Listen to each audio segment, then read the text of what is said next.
So, I guess over to you, Paul. Thank you, sir. The old habits die hard. You know, you establish ranks early on, and it's hard to get past it, even when you're retired.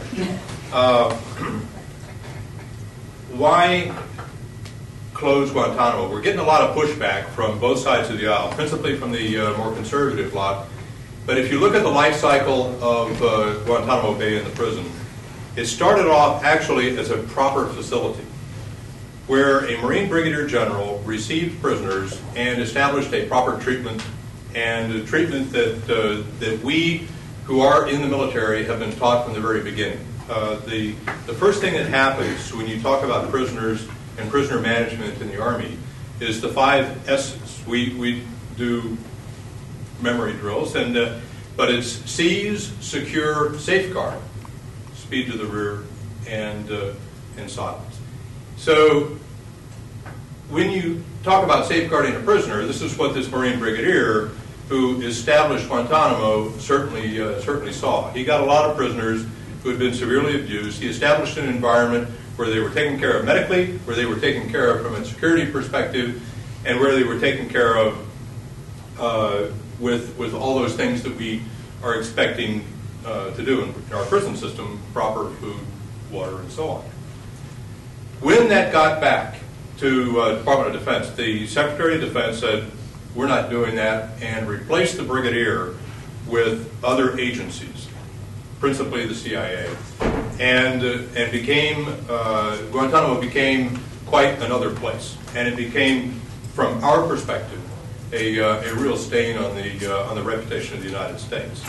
Guantanamo Bay today has gone back to its original status, but it's too late. You cannot buff Guantanamo to make it shine again.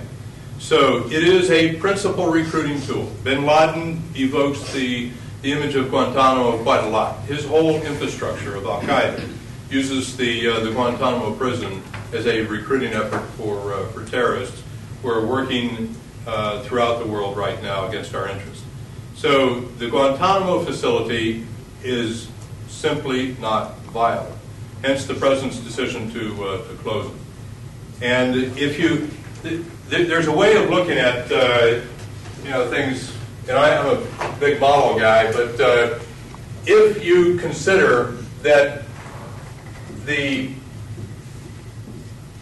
true center of gravity, the true strategic issue is the ideology, and then typical military approach is you establish your operational lines, and you have Al-Qaeda and all these organizations that are the operational objectives. So if your strategic objective is ideology and your operational objectives are the organizations that are challenging our interests, then at the tactical level, and we've heard that people are the focal point, that people are the center of gravity of our success in counterinsurgency operations. Actually, the people, the individual Afghanis and Iraqis are the tactical objectives, where on an individual basis, on a direct basis, you engage with the people of the countries where we are working in a counterinsurgency environment. They are not the strategic objective, they are actually the tactical component. If you buy this, Guantanamo challenges that very ideology right there. If you have Guantanamo Bay and all that it represents and the failures that it represents as far as our rule of law, then you've got to close the place.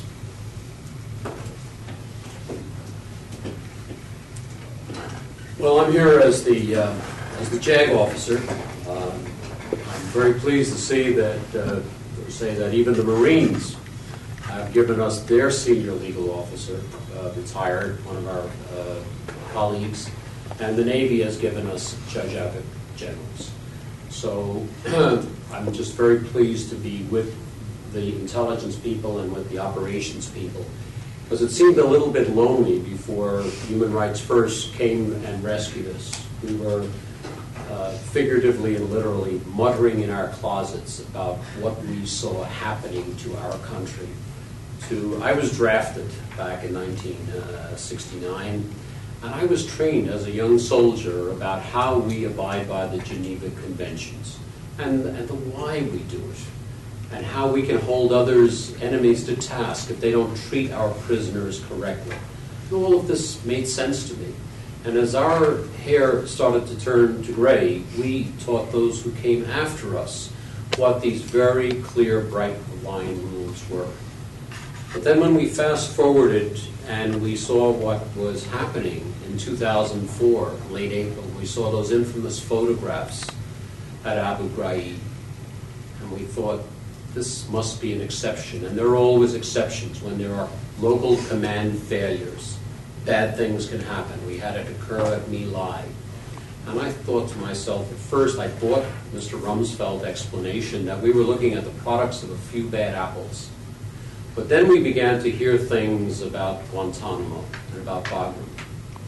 And certainly prosecutors will tell you that once you see patterns of misconduct, coincidence is rarely a credible explanation. We knew something had happened badly. When we started to see the memos that were released largely as a result of litigation, Freedom of Information Act litigation, we began to see the justification, if you will, for the policies that led to such disasters at Guantanamo that fueled the insurgency, really did fuel the insurgency. I think General Eaton has some particular insights in that, which he may share with you later, because he was over in Iraq when that whole mess broke, and when he was there training the Iraqi soldiers. Well, the insurgency recruitment went way up. We had far more serious challenges to face. But what was also going on was something in a way far more serious. What were these memos saying about the rule of law? There was a theory underlining a lot of this, that the president, when acting as commander-in-chief, really was not subject to some of these legal constraints, that he could do things in violation of the War Crimes Act and our other restrictions. There was a defense memo that was put together by John Yoo, who then worked in the Office of Legal Counsel in the Justice Department, a 42-page memo, and it was a well-done defense counsel's brief. The only problem was it was anticipating prosecutions for acts that they had not yet implemented. So he knew from the very beginning that some of the policies that they were putting into effect were going to violate the Geneva Conventions and our Domestic War Crimes Act. And he came up with, he's a very bright guy, he's very personable, but he came up with this notion that if the Geneva Conventions did not apply, if we said that Afghanistan was a failed state and the Taliban government was a failed government, well, then you remove the jurisdictional predicate for the war crimes investigations. So his recommendation was to declare Afghanistan a failed state, and therefore you could engage in all of these measures. This is what led us down the slippery road.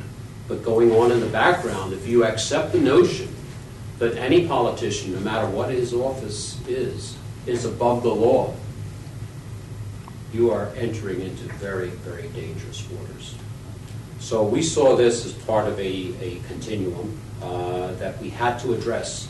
Obviously, it's not traditional in the military, once you retire, to speak out, to challenge the political structure. It took an extraordinary series of events for us to break with that tradition. We felt that the honor of our military and indeed the honor of our country was at stake, and took that to get us to do it.